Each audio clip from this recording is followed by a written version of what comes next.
Bonjour, je vous présente le prologue du roman de Cervantes, Don Quichotte. Lecteur inoccupé, tu me croiras bien sans exiger de serment si je te dis que je voudrais que ce livre, comme enfant de mon intelligence, fût le plus beau, le plus élégant et le plus spirituel qui se pût imaginer. Mais hélas, je n'ai pu contrevenir aux lois de la nature, qui veut que chaque être engendre son semblable, ainsi que pouvait engendrer un esprit stérile et mal cultivé comme le mien. Sinon, l'histoire d'un fils sec, maigre, rabougri, fantasque, plein de pensées étranges et que nul autre n'avait conçu, tel enfin qu'il pouvait s'engendrer dans une prison, où toute incommodité a son siège, où tout bruit sinistre fait sa demeure. Le loisir et le repos, la paix du séjour, l'aménité des champs, la sérénité des cieux, le murmure des fontaines, le calme de l'esprit, toutes ces choses concourent à ce que les muses les plus stériles se montrent fécondes et offrent au monde ravi des fruits merveilleux qui le comblent de satisfaction. Arrive-t-il qu'un père ait un fils laid et sans aucune grâce? L'amour qu'il porte à cet enfant lui met un bandeau sur les yeux pour qu'il ne voie pas ses défauts. Au contraire, il les prend pour des saillies, des gentillesses, et les compte à ses amis pour des traits charmants d'esprit et de malice. Mais moi, qui ne suis, quoique j'en paraisse, le père véritable, que le père putatif de mon Quichotte, Don Quichotte, de mon Don Quichotte, je ne veux pas suivre le courant de l'usage. Putatif, il y a dans l'origine padrastro, le masculin de marâtre. Padrastro. Je ne veux pas suivre le courant de l'usage, ni de supplier presque les larmes aux yeux, comme d'autres font. Très cher lecteur, de pardonner ou d'excuser les défauts que tu verras en cet enfant, que je te présente pour le mien, puisque tu n'es ni son parent ni son ami, puisque tu as ton âme dans ton corps, avec son libre arbitre, autant que le plus huppé, puisque tu habites ta maison, dont tu es seigneur, autant que le roi de ses tribus, et que tu sais bien le commun proverbe. Sous mon menton, je tue le roi. Toute chose qui t'exempte à mon égard d'obligation et de respect. Tu peux dire de l'histoire de ce qui te semblera bon, sans crainte, qu'on te punisse pour le mal, sans espoir qu'on te récompense pour le bien qu'il te plaira d'en dire. Seulement,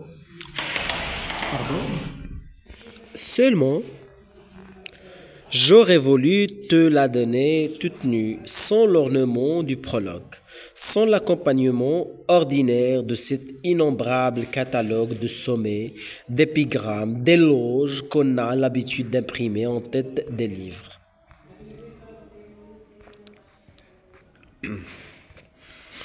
Cette coutume, alors 1, où est-ce qu'il est le 1? Cette note.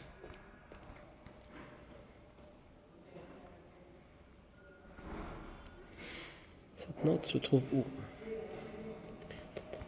On a dit cette coutume, alors générale, était très suivie en Espagne. Chaque livre débutait par une série d'éloges donnés à son auteur, et presque toujours le nombre de ces éloges était en proportion inverse.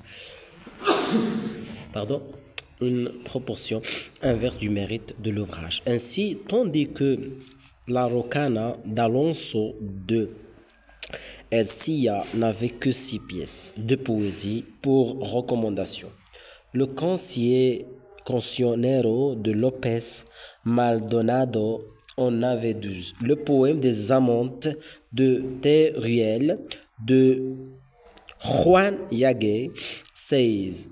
Le Viaje entretenido d'Agustin de Rojas 24. Et les Rimas de Lope de Vega 28.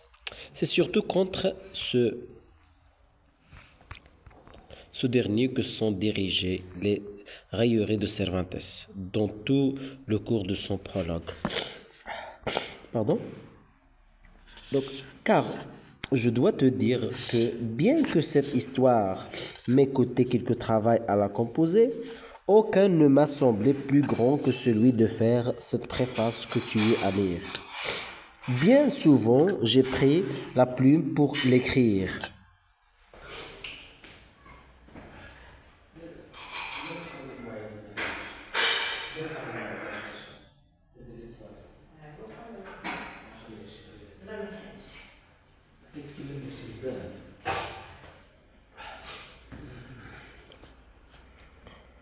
Bien que cette histoire m'ait coûté quelque travail à la composer, aucun ne m'a semblé plus grand que celui de faire cette préface que tu y as lue. Bien souvent, j'ai pris la plume pour l'écrire, et je l'ai toujours posée, ne sachant ce que j'écrirais, mais un jour que j'étais indécis. Le papier devant moi, la plume sur l'oreille, le coude sur la table et la main sur la joue. Pensons à ce que j'allais dire. Voilà que tout à coup entre un de mes amis, homme d'intelligence et d'enjouement, lequel, me voyant si sombre et si rêveur, m'en demanda la cause. Au reste, la mode de ces... Au reste,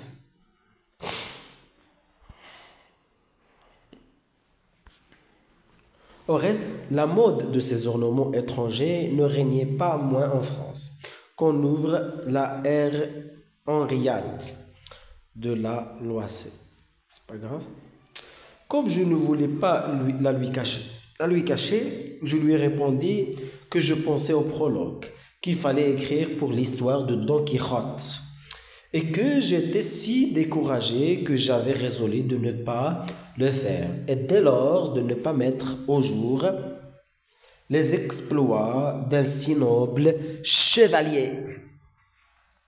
Car enfin, lui dis-je, comment voudriez-vous que je ne fusse pas en souci de ce que va dire cet antique législateur qu'on appelle le public, quand il verra qu'au bout de tant d'années où je dormais dans l'oubli, je viens aujourd'hui me montrer au grand jour portant toute la charge de mon âge, avec une légende sèche comme du jonc, pauvre d'invention et de style, dépourvu de jeu, d'esprit et de toute érudition, sans annotation en marge et sans commentaire à la fin du livre, tandis que je vois d'autres ouvrages, même fabuleux et profanes, si remplis de sentences d'Aristote, de Platon et de toute la troupe des philosophes qu'ils font l'admiration des lecteurs, lesquels en tiennent les auteurs pour hommes de grande lecture, érudits et éloquents.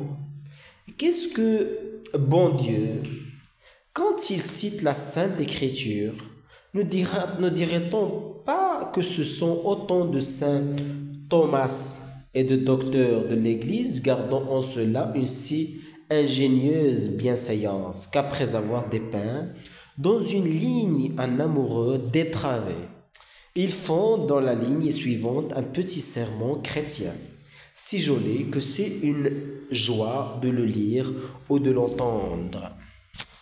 De tout cela, mon livre va manquer, car je n'ai rien à annoter en marche, rien commenter à la fin, et je ne sais pas davantage quel auteur j'y ai suivi, afin de citer leur nom en tête du livre, comme font tous les autres.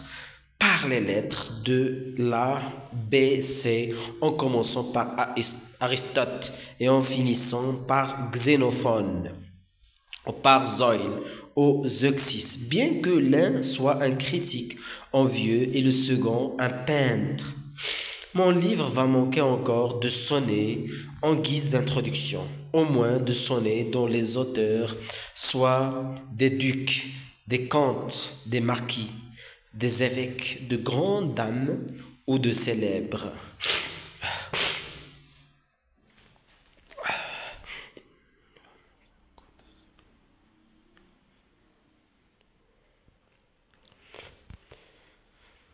Ou des célèbres poètes, bien que si j'en demandais quelques-uns à 2 ou 3 amis, gens du métier, je sais qu'ils me les donneraient, et tels que ne les égaleraient point ceux des plus renommés en notre Espagne. Enfin, mon ami et Seigneur, poursuivis-je, j'ai résolu que le seigneur Don Quichotte restât enseveli dans ses archives de la Manche, jusqu'à ce que le ciel lui envoie quelqu'un qui l'orne de tant de choses dont il est dépourvu, car je me sens incapable de les lui fournir, à cause de mon insuffisance et de ma chétive érudition, et parce que je suis naturellement paresseux d'aller à la quête d'auteurs qui disent pour moi ce que je sais bien dire sans eux.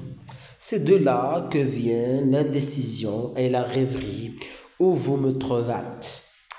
Cause bien suffisante, quand vous venez de l'entendre, pour m'y tenir plongé. Quand mon ami eut écouté cette harangue, il se frappa le front du creux de la main, et partant d'un grand éclat de rire. Pardieu, frère, s'écria-t-il, vous venez de me tirer d'une erreur où j'étais resté depuis le long temps que je vous connais. Je vous avais toujours tenu pour un homme d'esprit sensé et sage dans toutes vos actions, mais je vois à présent que vous êtes aussi loin de cet homme que la terre l'est du ciel. Comment est-il possible que de semblables bagatelles et de si faciles rencontres aient la force d'interdire et d'absorber un esprit aussi mûr que le vôtre, aussi accoutumé à aborder et à vaincre des difficultés bien autrement grandes? En vérité, cela ne vient pas d'un manque de talent. En vérité, cela ne vient pas d'un manque de talent, mais d'un excès de paresse et d'une absence de réflexion. Voulez-vous éprouver si ce que je dis est vrai? Eh bien, soyez attentifs et vous allez voir comment, en un clin d'œil, je dissipe toutes ces difficultés et remédie à tous ces défauts qui vous embarrassent. Dites-vous et vous effrayez au point de vous faire renoncer à mettre au jour l'histoire de votre fameux Don Quichotte, miroir et lumière de toute la chevalerie errante. Voyons, répliquai-je, à son offre, de quelle manière pensez-vous remplir le vide qui fait mon effroi et tirer à clair le chaos de ma confusion? Il me répondit, à la première chose qui vous chagrine, c'est-à-dire le manque de sonnet, épigramme et éloge à mettre en tête du livre. Voici le remède que je propose. Prenez la peine de les faire vous-même. Ensuite, vous les pourrez baptiser et nommer comme il vous plaira, leur donnant pour parrain le prestigion des Indes ou l'empereur de Trébizonde, desquels je sais que le bruit a couru qu'il était d'excellents poètes, mais quand même ils ne l'eussent pas été, et que des pédants de bacheliers s'aviseraient de mordre sur vous par derrière à propos de cette assertion. N'en faites pas cas pour de Maravedi, car le mensonge, fût-il avéré, on ne vous coupera pas la main qui l'aurait écrit. Quant à citer en marge des livres et les auteurs où vous auriez pris les sentences et les maximes que vous placerez dans votre histoire, vous n'avez qu'à vous arranger de façon qu'il y vienne à propos quelques dictons latins, de ceux que vous saurez par cœur ou qui ne vous coûteront pas grande peine à trouver. Par exemple, en parlant de liberté et d'esclavage, vous pourriez mettre non ben pro toto libertas benditur ora. À citer en marche Horace, ou celui qui l'a dit, s'il est question du pouvoir de la mort, vous recourrez aussitôt au disciple. Pallida mor aqua pulsa pede perum tabernas regumque torres. S'il s'agit de l'affection et de l'amour que Dieu commande d'avoir pour son ennemi, entrez aussitôt dans la divine écriture, ce que vous pouvez faire avec tant soit peu d'attention et citez pour le moins les paroles de Dieu même. Ego autem dico vobis, dilicit inimicos bestros. Si vous traitez des mauvaises pensées, invoquez l'évangile. Si vous traitez des mauvaises pensées, invoquez l'évangile. De corde exont cogitationes malai. Si de l'instabilité des amis, voilà Caton qui vous prêtera son disciple.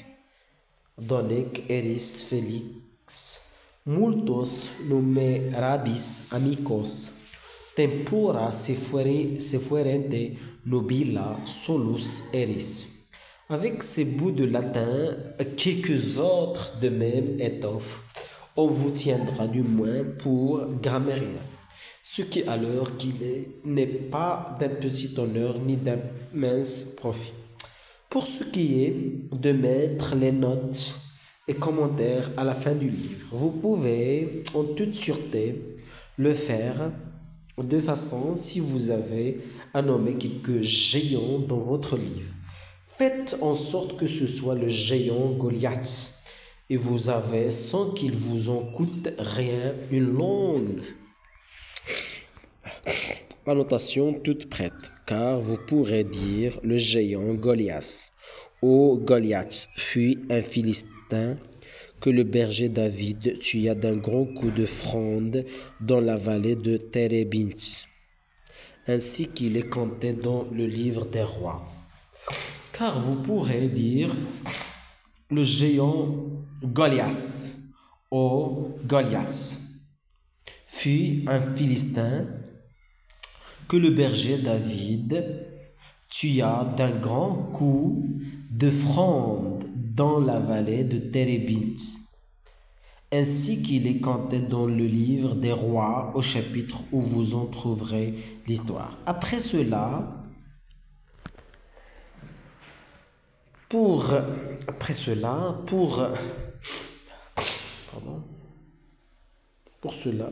vous montrer homme érudit, versé dans les lettres humaines et la cosmographie, arrangez-vous de manière que le fleuve du Tage soit mentionné en quelques pages de votre livre. Et vous voilà en possession d'un autre magnifique commentaire.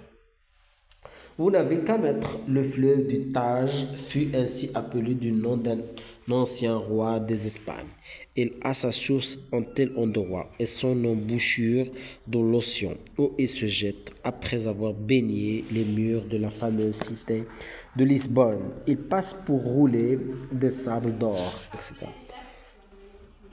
Si vous avez à parler de Laron, je vous fournirai l'histoire de Cacus, que je sais par cœur. Si de femmes perdues, voilà l'évêque de Mondonedo qui vous prêtera Lamia, Laïda et Flora et la matière d'une note de grand crédit.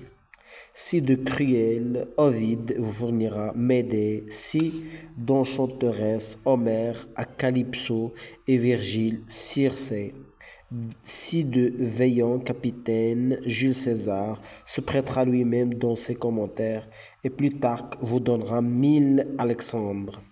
Avez-vous à parler d'amour? Pour peu que vous sachiez 4 mots de la langue italienne, vous trouverez dans l'Eion Hebreo de quoi remplir la mesure toute compte. Et s'il vous déplaît d'aller à la quête en pays étranger, vous avez chez vous Fonseca et son amour de Dieu qui renferme tout ce que vous et le plus ingénieux puissiez désirer en semblable matière. En un mot, vous n'avez qu'à faire en sorte de citer les noms que je viens de dire ou de mentionner ces histoires dans la vôtre. Et laissez-moi le soin d'ajouter des notes marginales et finales. Je m'engage par bleu à vous remplir les marques du livre et 4 feuilles à la fin.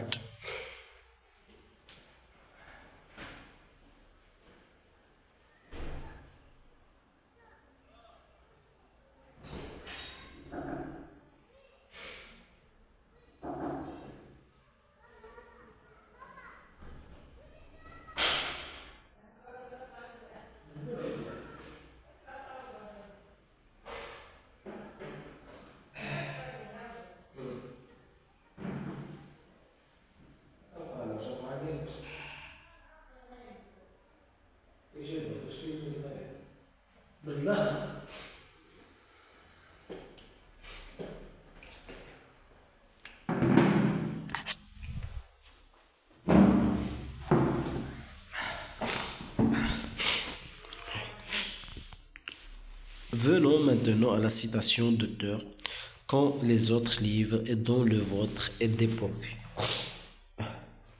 Le remède est vraiment très facile car vous n'avez autre chose à faire que de chercher un ouvrage qui les ait tous cités depuis là jusqu'au Z. Quand vous dites fort bien, et ce même abécédaire, vous le mettrez tout à fait dans votre livre, vitant clairement le mensonge, à cause du peu d'utilité que ces auteurs pouvaient vous offrir. Que vous importe, il se trouvera peut-être encore quelques hommes assez simples pour croire que vous les avez tous mis à contribution dans votre histoire ingénue et toute unie, et ne fût-il bon qu'à cela. Ce long catalogue doit tout d'abord donner au livre quelque autorité. D'ailleurs, qui s'avisera n'ayant à cela nul intérêt de vérifier si vous y avez ou non suivi ces auteurs. Mais il y a plus. Et si je ne me trompe, votre livre n'a pas le moindre besoin d'aucune de ces choses que vous dites lui manquer, car enfin, il n'est tout au long qu'une invective contre les livres de chevalerie dont Aristote n'entendit jamais parler, dont Cicéron n'eut pas la moindre idée, et dont Saint Basile n'a pas dit un mot. Et d'ailleurs, ces fabuleuses et extravagantes inventions ont-elles à démêler quelque chose avec les ponctuelles exigences de la vérité ou les observations de l'astronomie? Que lui importent les mesures géométriques ou l'observance des règles et arguments de la rhétorique? A-t-il enfin à prêcher quelqu'un en mêlant les choses humaines et divines, ce qui est une sorte de mélange que doit réprouver tout entendement chrétien? L'imitation doit seulement lui servir pour le signe, et plus celle-là sera parfaite, plus celui-ci s'approchera de la perfection. Ainsi donc, puisque votre ouvrage n'a d'autre but que de fermer l'accès et de détruire l'autorité, quand dans le monde et parmi le vulgaire les livres de chevalerie,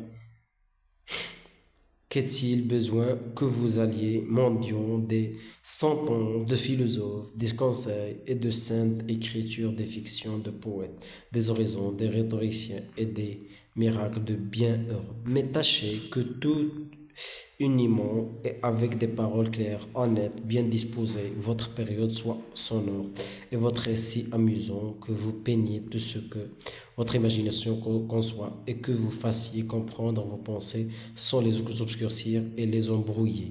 Tâchez aussi qu'en lisant votre histoire, le mélancolique s'excite à rire, que le rieur augmente sa gaieté, que le simple ne se fâche pas, que l'habile admire l'invention, que le grave ne la méprise point, et que le sage se croit tenu de la louer, surtout viser continuellement à renverser le fond, on comble cette machine mal assurée des livres de chevalet, réprouvés de tant de gens, et vantés d'un bien plus grand nombre. En se content de cela, au revoir.